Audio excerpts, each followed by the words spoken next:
Spinifex 14. This is the set of templates. Yes, you could use some others. My instructions are specific to this particular set of templates. And you will see that there are 5 sizes there. You can purchase these as a set, or you can purchase them individually. We are going to be using the 11.5 inch. That's what we'll be using in the center here.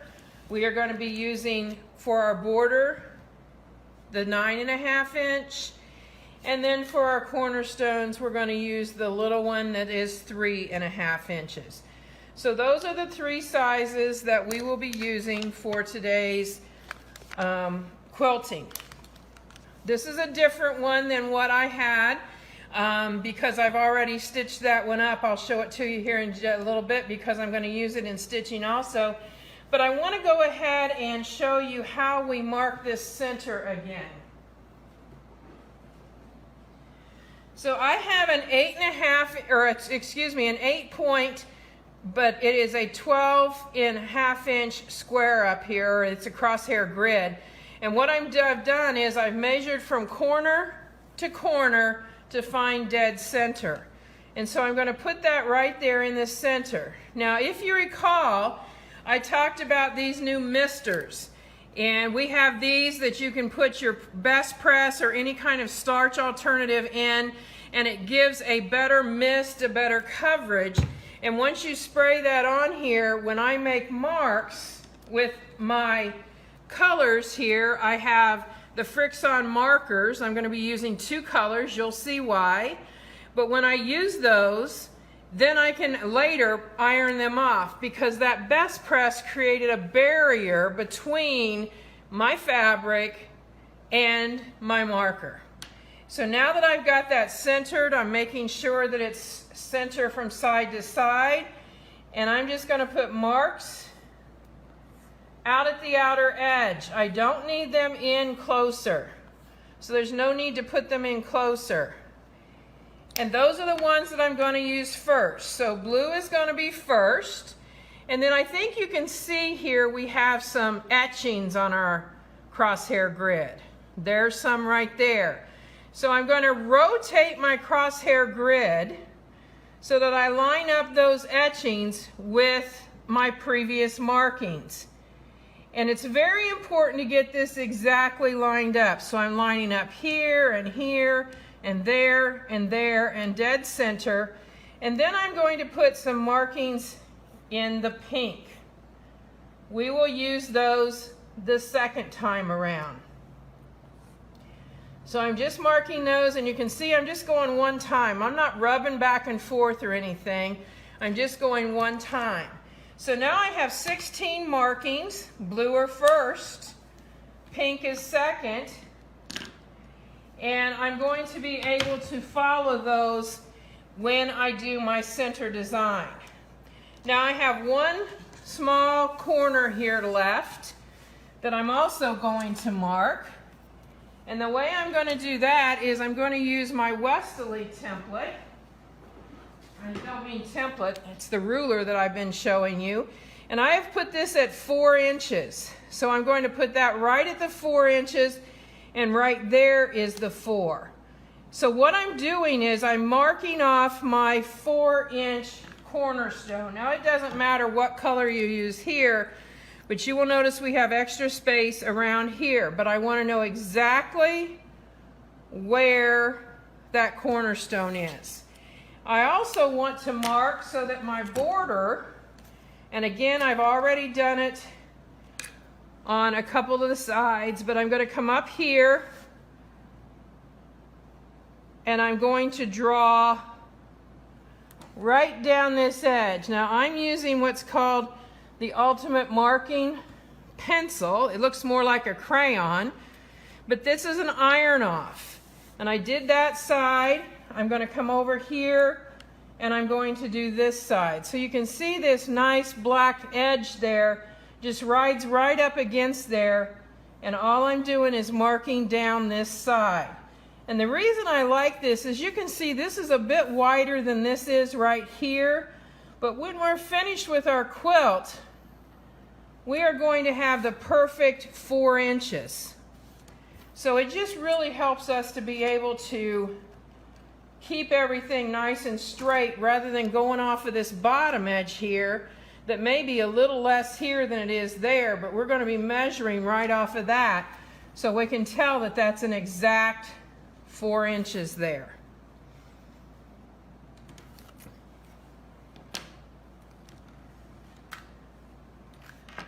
So I'm now going to go and mark this corner.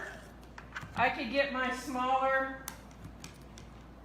crosshair square here, and you'll notice that on it I have markings right across here. This would be for a 4 inch right there. So all I'm going to do is mark that 4 inch, put that in that corner. The 4 inches here and here. And so now I'm just going to dot in the center and out here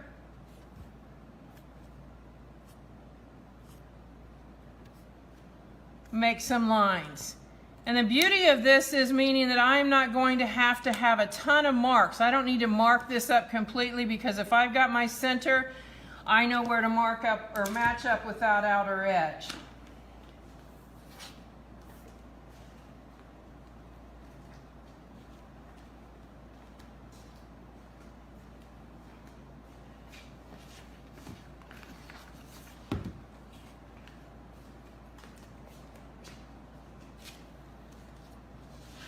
So now we'll join me over here at the sewing machine.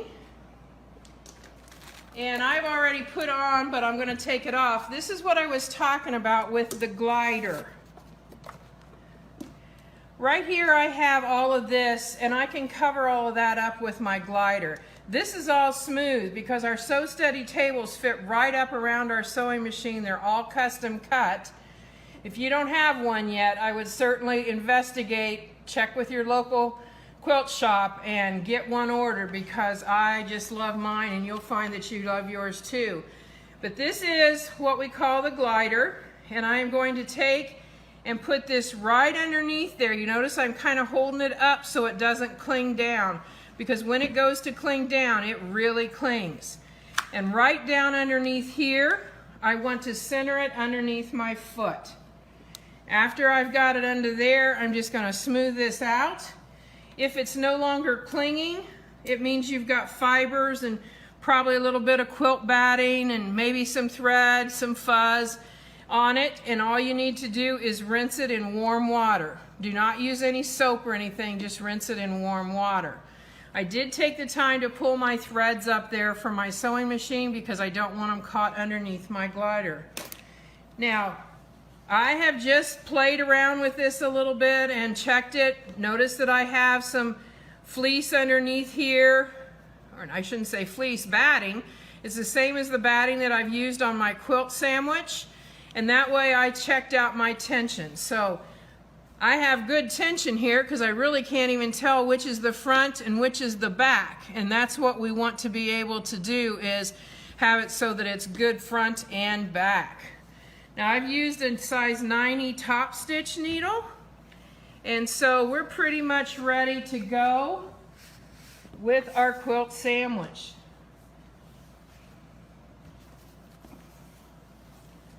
So I'm setting that underneath there.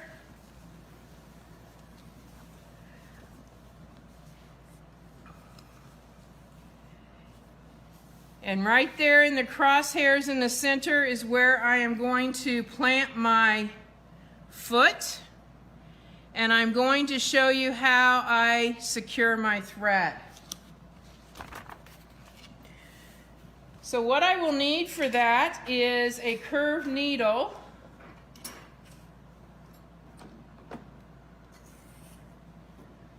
If you're not familiar with a curved needle, they come usually like 2 in a package, and it may come in a package that's called Repair Kit. That curved needle has a lot of different uses, but I could not get along without it when I'm securing my threads. I'm also going to need tweezers and either another machine needle or a straight pin or something like that.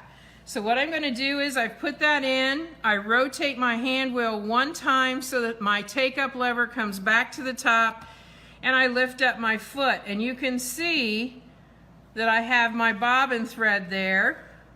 So I have both threads now pulled out. This top thread from the needle is down in through, so it's underneath that foot. This is important for the step that we're going to do next. So what I'm going to do is I'm going to make a loop, because the first thing to a knot is a loop. And then I can either use a straight pin or another needle or something, and I'm going to put that through that loop. It's through the loop, and then I'm sticking the point right back in where it came out from the fabric. So you can see I can then pull down to make that knot right down on the surface. And when I do that, you'll notice that my, in this case it's a sewing machine needle, you'll notice that it's stuck down through the fabric. And that's because that's down in where my feed teeth are and all of that, and there's a space in there so it can just pretty much stand right up. So then what I'm going to do is I'm going to cut my thread so that they're both even. And instead of wetting those threads, I'm going to put the needle eye in my mouth so that I get saliva, and it'll just go right through there like a magnet. So if you get saliva in the eye of the needle, it'll go through. And then I'm going to take the point of that and bury it right back down in where all of that is, and I'm pushing from the side, and you can see it come up there. Now because this thread is green, if I just went under the layer of my fabric and didn't bury it in the batting, I would be able to see that. So I want to bury it in the batting. I'm pulling this through and pulling that tail through. And before I cut this thread, I'm going to release that so you can see my knot right there, and I'm just simply going to, I'm putting my fingers here so you can see it better. It'll just pop right down in there. So it's down in the bottom.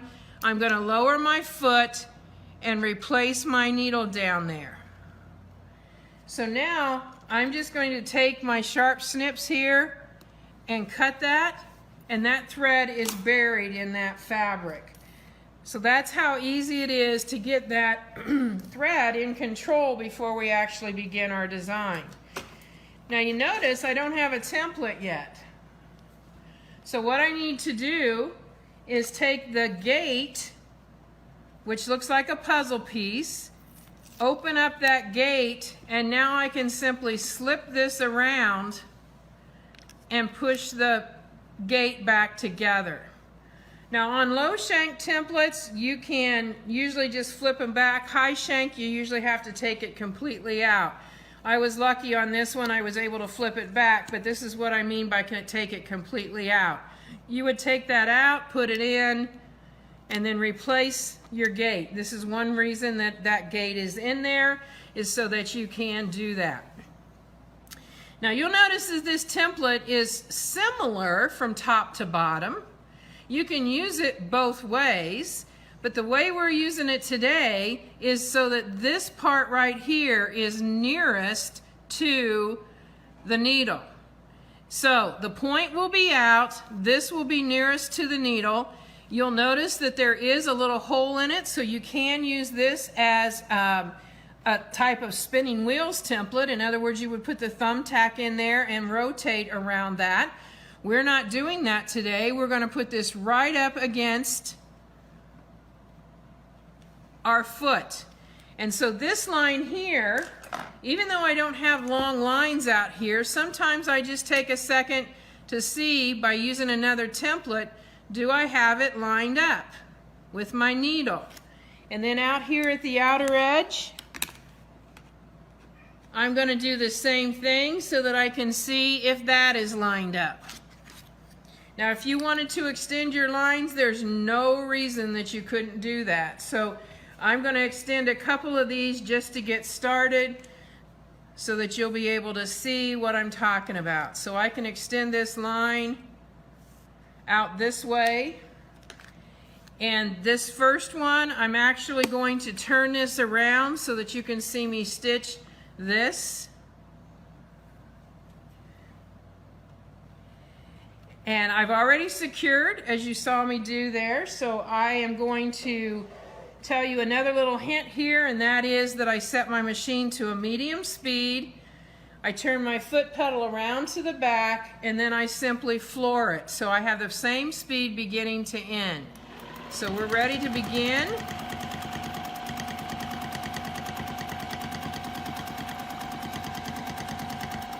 I would recommend that you slow down when you get to these intersection types where it changes directions a bit. And you want to make sure that you get right back to the center. So that's the shape that we're doing. I'm going to rotate this because I can. You know, some people say, well, you shouldn't rotate while you're doing this. Well, if I can and it makes it easier, then that's what I'm going to do. Now I've lined this line up right here. I've got it dead center. I'm looking through to the back. This is very, very important because when I come around here this time, nothing's really matching up. But when I get ready to do it the third time, I'm matching up exactly right here. So I will need to have my spacing gauge ready. Now it doesn't matter whether I go around to the left or the right first on what we're doing right here.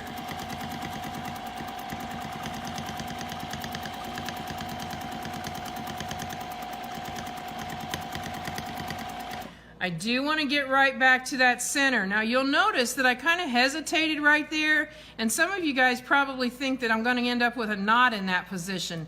I won't. So when I get there, rather than trying to race around that corner, I want to get my mindset on exactly where it's going to go. So I don't race around that corner. Now I'm going to take this one before I even turn this, and I'm going to extend this line out here, because what I want to show you is now how we want to make sure that I've got this right dead center. Look in there to make sure you've got it centered. This is lined up, but now it is very important to use your spacing gauge. Now I would not have known this had I not already done it. If I just picked up this template, I would not have known that. But right here, I need to see that that is an exact 1/4 of an inch, not an almost, but an exact. So you can see that right there, that is that exact 1/4 of an inch. And it's lined up perfectly out here. Now if I have to pick one or the other, I'm going to forego this being lined up and make sure this is.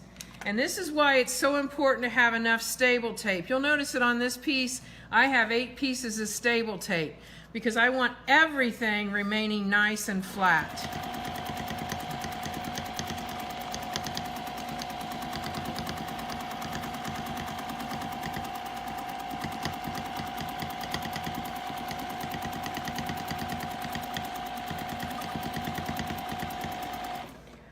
Right there's where we're matching up. I'm going to rotate. Again, I'm going to extend this line. If we see that we're extending all of them, we might as well go ahead and just do that. And you could do that before you even began. I'm going to rotate again. I'm lining up here. And yes, I've got to get that 1/4 of an inch exact right in that spot right there, so that when I come around, that will match up.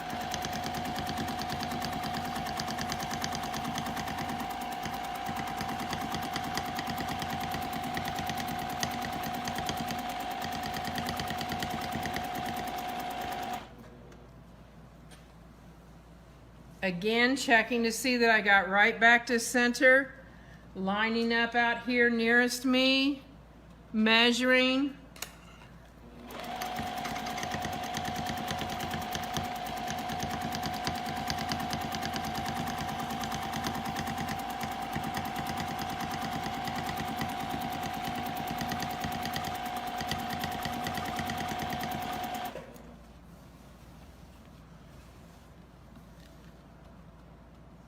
Lining up out here, It's always a good feeling when you put this together and it matches right there and you don't really have to do a lot of scooting. Sometimes it's just a matter of flattening out the fabric.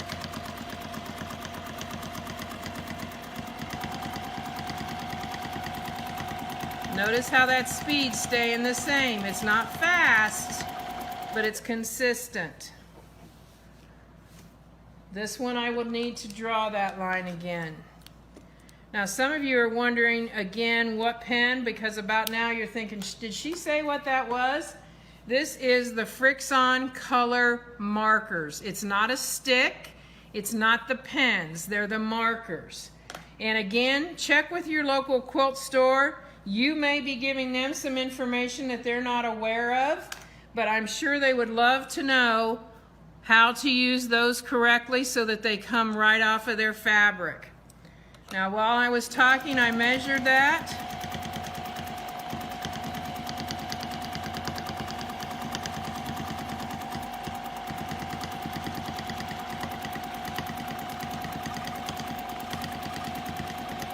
And notice, right over here, it came back and met, and right there it met. So that means obviously I've only got one to do.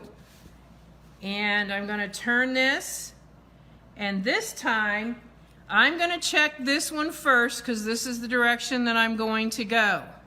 I'm going to check this one, and I can tell you that it's pretty much right on. But what I want to do is stop here at the top, and if I need to adjust it a little bit to one direction to get it to match. So now that I've stitched to the point, this is the last one. I've done half of it. I measured up here, and now what I want to do is we're going to move that so you can see right back here is where I have to measure again. And if that were not where it was supposed to be, I could slightly, ever so slightly, move that so that I've got enough space. So I'm going to stitch this other side now, and I should come right back to the beginning. Passing that, and right back down to the center. So I'm right back at the center, and you can see that there's a little space in between each of those, and these are what we wanted to match up. So that part of the design is complete. And if you're following along on your handout, we're still on that very first page.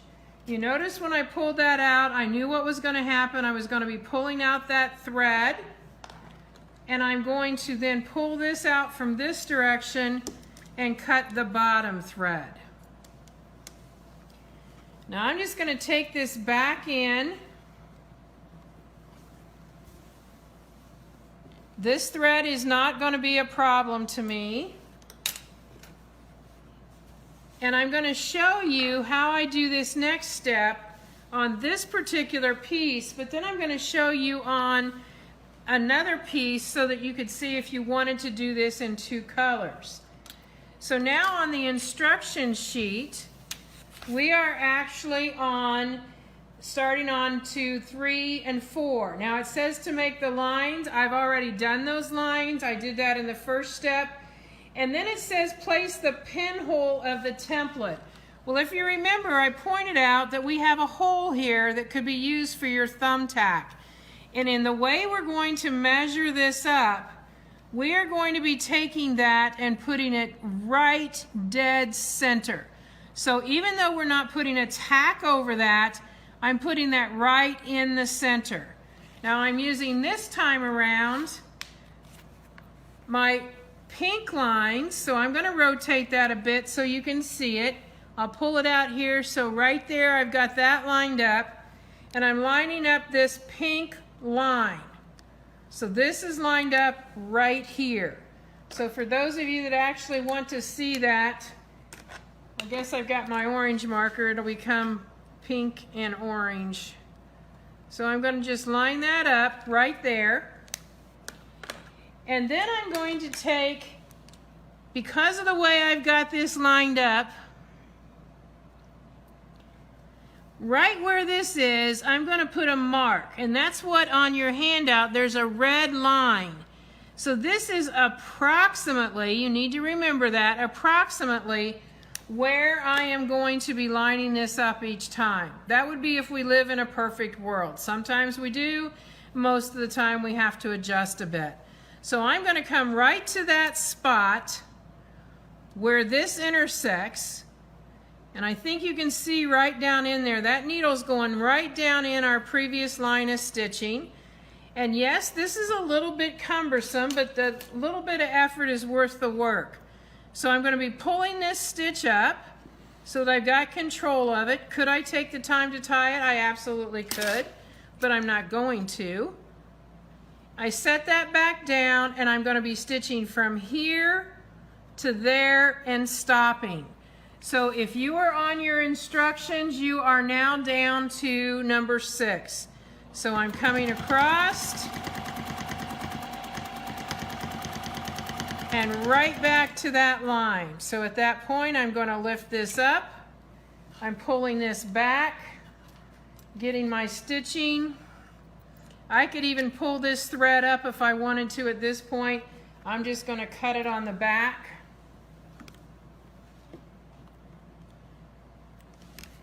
I'll know that it's cut when I go to do the next one. So you can see that I'm going to have threads here to bury. I'm going to do one more, and then I'm going to show you the finished. So again, I'm putting this right on that center line, and I've put some marks on there. Remember, there and there. And so now that that's lined up, I'm coming over, taking a stitch down and up. Lift up my foot to pull up that thread. The reason you lift up your foot is to release the tension. So now that I've got both of those threads out of the way, I put this back down, and I'm going to stitch up and back. Stopping there.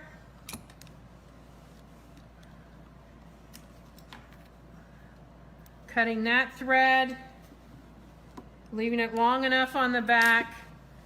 So I will have one of those on every single pink line. Now my finished one, well, that's not the finished one, but that's one I'm working on. This is one where I left it so the inside was red, and I did this one so it's green. So you can see again that I can do 2 colors there. And then this is the one that I showed you the first week, so you can see what it looks like finished.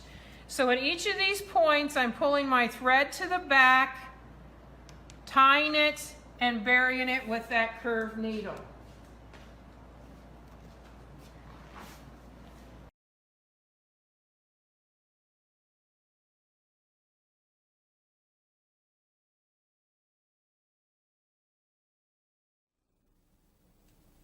Hi, I'm Leonie West from Westerly Design, and I'm going to introduce you to our Crosshair ruler book.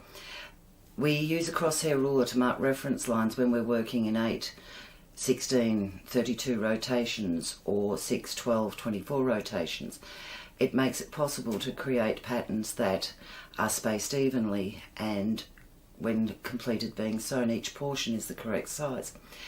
But with a crosshair ruler there is so much more that we can do, and that is why I wrote our crosshair ruler book. So we'll talk about that and show you some of the different things that we can do with it.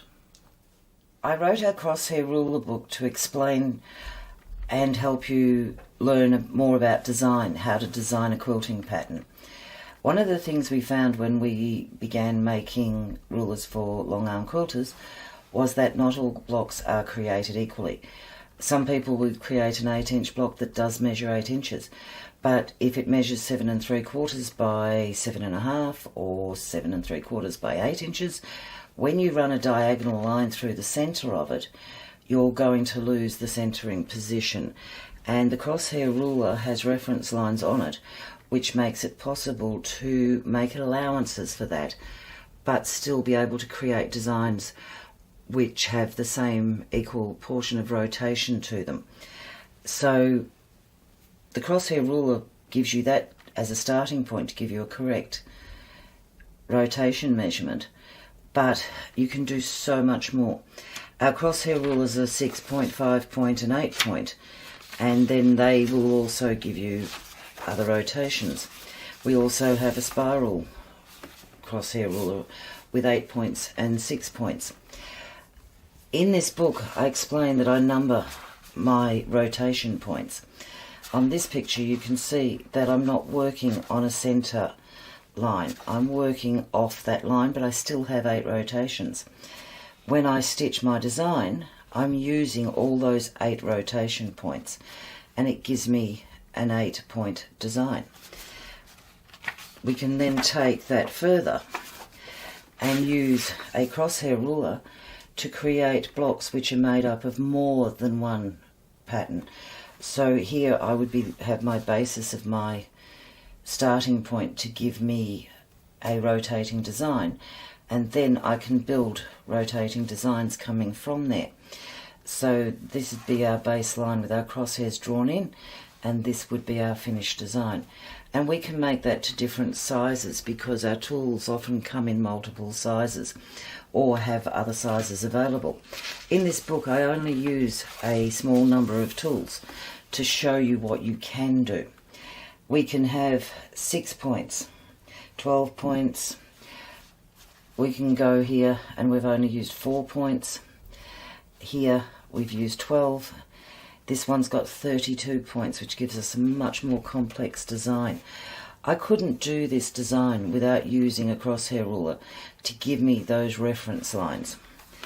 So once we get over the basics part of it, we can then use it for doing different things. We can create stars, and we can create stars using a straight ruler or a curved ruler. And I use our outer rim tool to give me the measurement points where I want those star lines to finish. So I draw my crosshairs in first and then put a point which is going to tell me where each of these points should end to give me an even pattern. We can use it to create designs that spin like this one. We can use 2 different portions of a template. So I've used it working with the point going inside and outside. Where it becomes interesting is this design here without my reference lines would be very difficult to do because my reference lines tells me where to stop sewing. These are the different techniques that we do show you in this book. How to take one design and turn it into something else. There's 200 plus designs that we show you in this book, and we really are only using a few templates to create them. Where it becomes really interesting is when we take a crosshair as a basis. Normally our patterns run north, south, east and west, working on line 1. All our points centre and top come from the same place. But here we're stepping it across. So my first point here is on number 16 line, the next one is on 1. So I'm bringing that over and twisting it. And the more I twist it, the more complicated that pattern looks. And when I double it and work it from one direction and the other, we get a really intricate pattern. We don't have to start with the centre point being in the centre. Our centre point can be a circle, which is what we do most of the time, is how we've been teaching. But we want you to know that we can also do it where we're using a diamond. So our diamond can either be drawn in or stitched in. And then we end up with a pattern which is not working on that circular centre. And we can repeat the patterns. This is only a simple pattern using 2 portions of a spinifex. But when I do it from north-south and then turn it east-west, I get a much different looking design. We can take them and create them with a square centre or a diamond centre. We can leave that diamond stitched in. If we draw it in, we wind up with this beautiful zigzag design in the centre of our pattern. And then we can become more elaborate with our designs by, instead of starting in the centre, kicking up the centre point, using the crosshair line to give us our reference lines, but changing our central point. In here, I've worked on 2 central points. So the book is a way of learning more about design and what we can do, and how to get the most out of our Crosshair ruler. So I hope you enjoy our Crosshair ruler book and learn some new ways to work with rulers and templates.